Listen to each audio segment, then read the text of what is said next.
Hello students, welcome to pharma study. आज हम microbiology का सेकंड वीडियो लेक्चर अपलोड करने जा रहे हैं। इसमें अपन डिस्कशन कर रहे थे पहले identification of bacteria. Identification of bacteria में अपना अब तक अपन ने देखा था कि बैक्टीरिया को आइडेंटिफिकेशन करने की जरूरत क्यों पड़ी कि वो बहुत ही ज़्यादा स्मॉल साइज के अंदर होते हैं, बहुत ही ज़्यादा माइक्रो साइज के अंदर होते हैं, जिसको क्या है अपन ओपनली आई से अपन उनको देख नहीं सकते हैं। इसके लिए क्या अपन उसको स्टैंडिंग की जरूरत पड़ती है। उसका स्टैंडिंग ही क्या है कहलाता है, अपना स्टैंडिंग करना ही, और स्टैंडिंग के द्वारा उसका क्या कहता है, उसकी साइज का, शेप का, उसके मॉर्फोलॉजिकल फैक्टर का क्या करते हैं अपन आइडेंटिफिकेशन करते हैं। तो अब तक की अपन ने ये जाना था। अब नेक्स्ट अपन शुरू करते हैं कि जब उसका अपन आइडेंटिफिकेशन कर रहे हैं तो आइडेंटिफिकेशन के दौरान अपन ने जब उसकी स्टैंडिंग करी थी तो स्टैंडिंग के दौरान कौन कौन सी स्टैंडिंग हुई थी। तो अपन ने शुरू किया था, स्टार्टिंग में अपने सिंपल स्टैंडिंग स्टार्ट किया था। सिंपल स्टैंडिंग अपन ने जाना था कि नॉर्मली जो भी आपका माइक्रो ऑर्गेनिज्म है उसको कल्चर मीडिया से और इनोकुलेटिंग लूप की हेल्प से स्लाइड पे स्प्रेड करते हैं, स्प्रेडर के द्वारा स्प्रेड करके उसको, और अपन क्या उसको स्टेन करते हैं, स्टेन करके उसको माइक्रोस्कोप में अंडर विजन करते हैं और अपने को पता चलता है कि वो उसकी साइज क्या है और उसकी शेप क्या है। इस तरह से अपन को उसके बारे में कंफर्मेटरी हुआ था। अब अपन क्या करते हैं कि किस टाइप की शेप अपन को उसके अंदर ऑब्जर्व होती है, उसके बारे में अपन थोड़ा सा आज जानेंगे इस स्लाइड के अंदर। इसमें क्या रहता है कि अपन सबसे पहले क्या है, नॉर्मली किसी भी माइक्रो ऑर्गेनिज्म के बारे में क्या उसके सेंसरी कैरेक्टर को आइडेंटिफाइड कर लेते हैं। जैसे उसकी साइज है, शेप है, नॉर्मली माइक्रोस्कोप से आप जब उसको मैग्नीफाई करेंगे तो माइक्रोस्कोप में मैग्नीफाई करते हुए आपको क्या है, उसका आपको साइज का पता चल जाएगा, उसका क्या साइज है, ठीक है, उसकी शेप का पता लग जाएगा और उसका कलर का पता चल जाएगा। लेकिन आपको ये नहीं पता चल जाएगा कि वो जो बैक्टीरिया है, जो माइक्रो ऑर्गेनिज्म है, वो आपके किस टाइप का बैक्टीरिया है। इसके आइडेंटिफिकेशन के लिए क्या है, अपने को स्टेनिंग की जरूरत पड़ती है और उस स्टेनिंग के दौरान, स्टेनिंग करने के बाद में उसको अपन माइक्रोस्कोप के अंदर में एग्जामिन करते हैं तो अपना क्या कहलाता है, माइक्रोस्कोपिक एग्जामिनेशन कहलाता है। नॉर्मली जब अपन ने स्टार्टिंग में इनिशियल किया था तो अपन ने जाना था कि आपका ये बैक्टीरियल सॉल्यूशन था, ये आपके पास बैक्टीरियल सॉल्यूशन था। इस बैक्टीरियल सॉल्यूशन से क्या किया था आपने, इनोकुलेटिंग लूप की हेल्प से आपने क्या किया था, इसको इस ग्लास स्लाइड पे आपने क्या किया था, इनोकुलेटिंग लूप इसके अंदर डिप किया और उस डिप करके यहाँ पे क्या किया, इसको टच किया था। तो इसके जो माइक्रो ऑर्गेनिज्म थे जो इस इनोकुलेटिंग लूप पे आए थे, वो माइक्रो ऑर्गेनिज्म आपके इस पे ग्लास स्लाइड पे आ जाते हैं। इस ग्लास स्लाइड पे आने के बाद में अपन क्या करते हैं, इसको स्टेन करते हैं। जैसी स्टेनिंग अपने को चाहिए, कैसी चाहिए, जैसे आपको सिंपल स्टेनिंग चाहिए, ग्राम स्टेनिंग चाहिए, एसिड फास्ट स्टेनिंग चाहिए, जैसी स्टेनिंग चाहिए वैसे अपन उसको उसके रिएजेंट के हिसाब से उसको स्टेनिंग करते हैं। नॉर्मल अपन बात कर रहे थे, जैसे सिंपल स्टेनिंग की बात कर रहे थे, तो सिंपल स्टेनिंग में क्या है, मिथाइल ब्लू है, कार्बोल फ्यूस्टिन्स है, या मिथाइल आपका फिनोप्थेलिन है, या सैफ्रॉन्स वगैरह, इस तरह की रिएजेंट है क्या अपन इसके अंदर यूज करते हैं। तो ये रिएजेंट जब आप इस माइक्रो ऑर्गेनिज्म को जब स्टेन करेंगे तो ये माइक्रो ऑर्गेनिज्म की जो सेल वॉल होती है, वो सेल वॉल क्या होती है, इससे स्टैंड हो जाती है।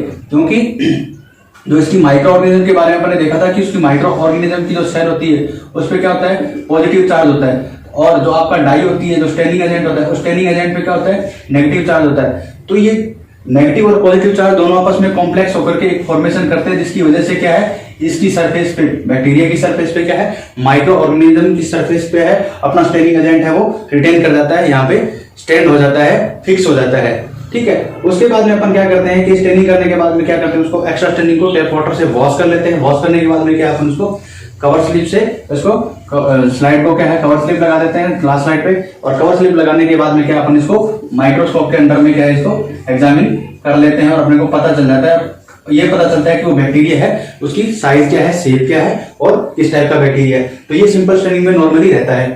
अब अपन जानते हैं कि जब स्टेनिंग कर रहे हैं, माइक्रोस्कोप के अंदर में विजन कर रहे हैं, तो अपने को पता चलता है कि इस तरह के बैक्टीरिया अपने को ऑब्जर्व होते हैं। जैसे फर्स्ट ऑफ ऑल आता है अपने को किस तरह का बैक्टीरिया ऑब्जर्व होगा, मोनोकोकस, एक ही टाइप का इस तरह की शेप मिले अपने को तो ये क्या है, मोनोकोकस है अपना।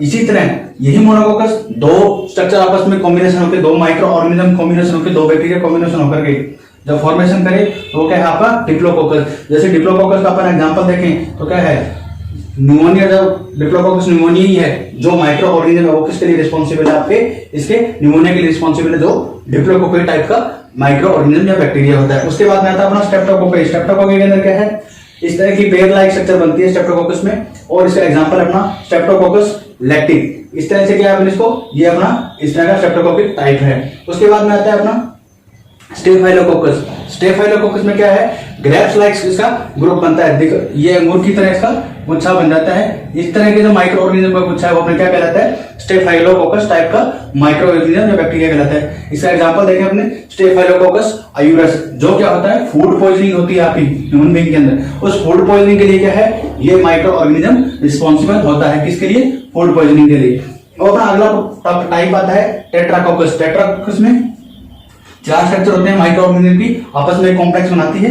इस तरह की स्ट्रक्चर, इस तरह का टाइप क्या कहलाता है, अपना टेट्राकोकस टाइप कहलाता है। इसके अंदर एग्जांपल की बात करें तो अपना है गेफाइका टेट्रागेना, इस तरह का एग्जांपल अपने आता है। इसके अंदर क्या है, 4 पेयर आपस में एक दूसरे से कंबाइन होकर के और माइक्रो ऑर्गेनिज्म का निर्माण करते हैं। इस टाइप का बैक्टीरिया है गेफाइका टेट्रागेना। उसके बाद में आता है अपना सार्सिनेई। सार्सिनेई के अंदर आता है एग्जांपल सार्सिनेई लुटिया। इसकी जो शेप होती है वो क्यूबोइडल शेप की होती है, जो आपको दिख रही है क्यूब शेप से, और ये क्यूब शेप से वो 8 का पेयर बनता है। 8 का पेयर बनके और एक कॉम्प्लेक्स का फॉर्मेशन करता है, जिसको सार्सिनी टाइप का बैक्टीरिया बोलते हैं। उसके बाद में आता है अपना सिलेंड्रिकल टाइप का बैक्टीरिया। सिलेंड्रिकल शेप में आता है तो उसका है अपना एग्जांपल बैसिलस सबटिलस। ये भी क्या है, एक तरह का फूड पॉइजनिंग का ही उदाहरण है। आपका स्टेफाइलोकोकस आयूरस और बैसिलस सबटिलस है, ये दोनों के दोनों फूड पॉइजनिंग के लिए रिस्पॉन्सिबल रहते हैं। उसके बाद में आता है आपका रोड सेप्ट बैक्टीरिया। रोड सेप्ट बैक्टीरिया में क्या है, डिप्थीरिया की जो डिजीज होती है, उस डिजीज का जो बैक्टीरिया होता है वो कुछ इस टाइप की शेप्स का होता है, रोड टाइप्स की शेप्स का होता है, जो क्या है, डिप्थीरिया के लिए रिस्पॉन्सिबल होता है, रेस्पिरेटरी डिजीज के लिए रिस्पॉन्सिबल होता है। जब इसको माइक्रोस्कोप के अंदर में एग्जामिन करते हैं तो इस तरह की अपने को अगर क्या है, ब्लड का एग्जामिनेशन के दौरान इस तरह की शेप मिलती है तो उस पेशेंट को क्या होती है, डिप्थीरिया की डिजीज होती है। अब अपना अगला बात आता है कोमासेप्ट। कोमासेप्ट के बैक्टीरिया के अगर माइक्रोस्कोप के अंदर एग्जामिन करें तो इस टाइप की शेप अपने को नजर आए तो वो क्या है, कोमासेप्ट है। इस तरह के बैक्टीरिया कौन से होते हैं, विब्रियो कोलेरा बैक्टीरिया टाइप्स के होते हैं, वो क्या होते हैं इसके अंदर आते हैं। उसके बाद में अगला आता है अपना स्पाइरोचेट्स। देखो नाम से क्लियर हो रहा है, स्पाइरोचेट स्पाइरल टाइप्स इसकी रिंग स्ट्रक्चर होती है, जो इसका जो शेप होती है वो स्पाइरल लाइक होती है। इसका एग्जांपल है स्पायरम रूब्रम, ये क्या है, इसका टाइप है बैक्टीरिया का। उसके बाद में आता है फ्लैजिला रोड। फ्लैजिला रोड के अंदर क्या है, इस तरह फ्लैजिला, ये आपको जो बाहर दिख रहे हैं ये क्या है, ये फ्लैजिला है, ये जो सारे हरे ग्रीन ग्रीन आपको दिख रहे हैं ये क्या है, आपके सारे फ्लैजिला, ये क्या है, बैक्टीरिया के मूवमेंट के लिए रिस्पॉन्सिबल होते हैं। तो इस तरह का बैक्टीरिया कहां पाया जाता है, अपने एस्पायरल बैक्टीरिया कहां है, स्टमक के अंदर मिलता है, आपके ह्यूमन बीइंग के स्टमक में मिलता है, जो फ्लैजिला रोड शेप टाइप का बैक्टीरिया। उसके बाद में आता है अपना ovoid rod shape.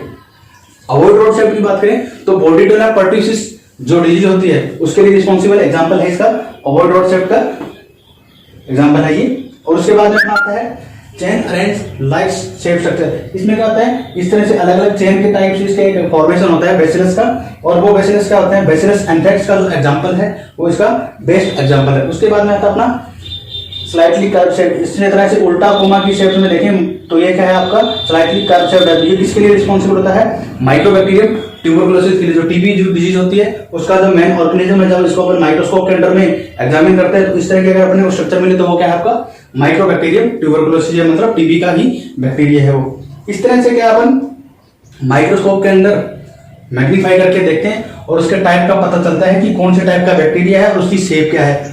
First of all तो नॉर्मली अपने को पता चल जाता है, कैसे माइक्रोस्कोप के अंदर में उसके सेंसरी फैक्टर से पता चलता है, उसकी साइज क्या है, सेंसेशन से पता चल जाता है। नॉर्मली हाथ नहीं लगाते हैं माइक्रो ऑर्गेनिज्म को, लेकिन क्या है, उसकी सेंसेशन एक्टिविटी से अपने को पता चल जाता है कि उसकी साइज क्या है, शेप क्या है और कलर क्या है। इन तीनों के बारे में एग्जामिन हो जाता है। लेकिन कई बैक्टीरिया ऐसे होते हैं जो क्या होते हैं, विदाउट स्टेनिंग के अपने को उनका एग्जामिनेशन करना बहुत हार्ड रहता है। तो इसके लिए क्या करते हैं, उनको स्टेनिंग एजेंट के द्वारा स्टेन करते हैं, उसके बाद में स्टेन इस तरह से क्या है उसको एग्जामिन करते हैं और अपने को पता चलता है कि वो किस टाइप का बैक्टीरिया है। अब अपना चला था सिंपल स्टेनिंग।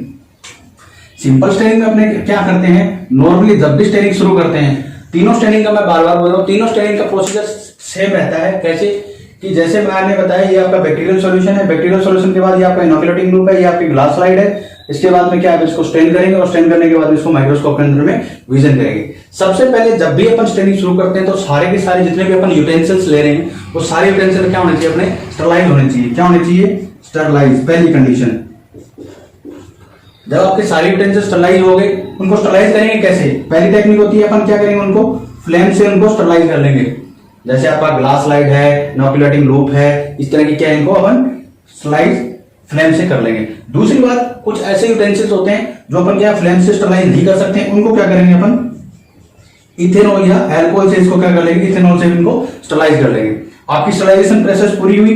स्टरलाइजेशन की प्रोसेस कंप्लीट होने के बाद में सेकंड स्टेप शुरू होती है अपनी। अब क्या करेंगे अपन, जो आपका बैक्टीरियल सॉल्यूशन है उस बैक्टीरियल सॉल्यूशन को लेंगे और उस बैक्टीरियल सॉल्यूशन से इनोकुलेटिंग लूप की हेल्प से क्या करेंगे, ग्लाइसोलाइड पे उसको क्या करेंगे, स्पर्श करेंगे, अटैच करेंगे या उस पर रखेंगे। अब रखेंगे कैसे, जो इनोकुलेटिंग लूप आप ले रहे हो ये इनोकुलेटिंग लूप क्या सबसे पहले क्या इसको फ्लैम पे स्टरलाइज करेंगे और तब तक करेंगे कि ये आपकी जो रोड दिख रही है, आगे का जो छल्ला दिख रहा है इसका वायर का, ये वायर है, ये वायर है, जब तक कि क्या है ये रेड हीट ना हो जाए।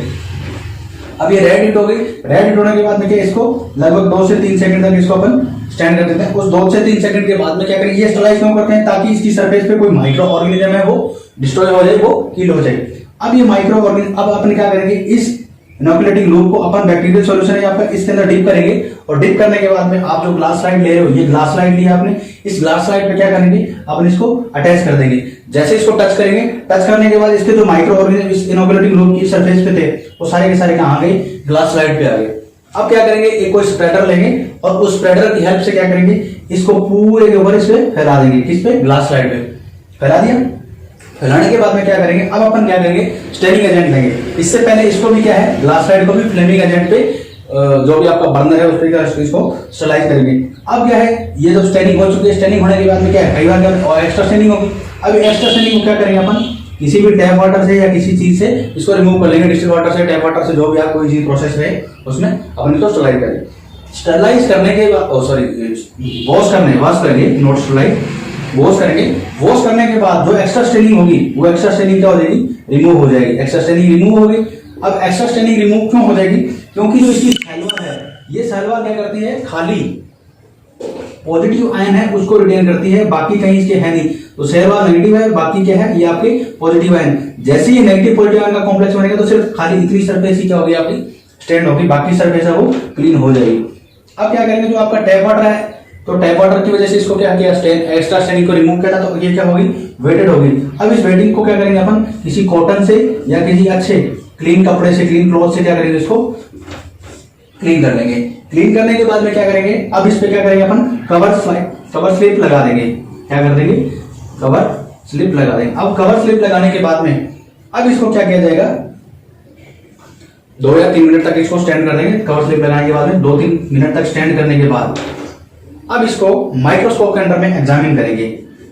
ठीक है, माइक्रोस्कोप के अंदर में एग्जामिन करेंगे। माइक्रोस्कोप के अंदर जब एग्जामिन करेंगे तो अपने को पता चलेगा कि बैक्टीरिया है वो किस तरह का है और अपने को ऑब्जर्व होगा। अब जैसे अपन सिंपल स्टेनिंग में क्या किया था, कार्बोफुसिन है, ठीक है, कार्बोफुसिन लिया था अपन ने, मिथाइल ब्लू लिया था, फिनोक्सिलिन रिएजेंट ली। ये रिएजेंट क्या करेंगे, जब इसकी स्टेनिंग होगी कंप्लीट तो स्टेनिंग के दौरान अपने को माइक्रोस्कोप में क्या ऑब्जर्व होगा, ब्लू कलर के क्या है अपने को उसकी माइक्रो ऑर्गेनिज्म की शेप्स है वो कलर उसका नजर आएगा।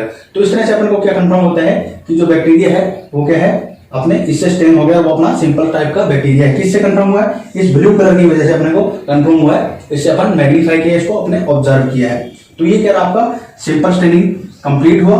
किस टाइप के बैक्टीरिया अपने को ऑब्जर्व होते हैं, ऑब्जर्वेशन के दौरान वो अपना कंप्लीट हुआ। अगली वीडियो के अंदर अपन ग्राम स्टेनिंग और एसिड फास्ट स्टेनिंग करेंगे। आपको ये वीडियो कैसे लग रहे हैं आप हमें कमेंट के द्वारा लाइक शेयर करके जरूर बताएं, और अगर इसमें कोई इंप्रूवमेंट है तो वो भी हमें बताएं ताकि इसमें इंप्रूवमेंट की जा सके। तब तक के लिए थैंक यू।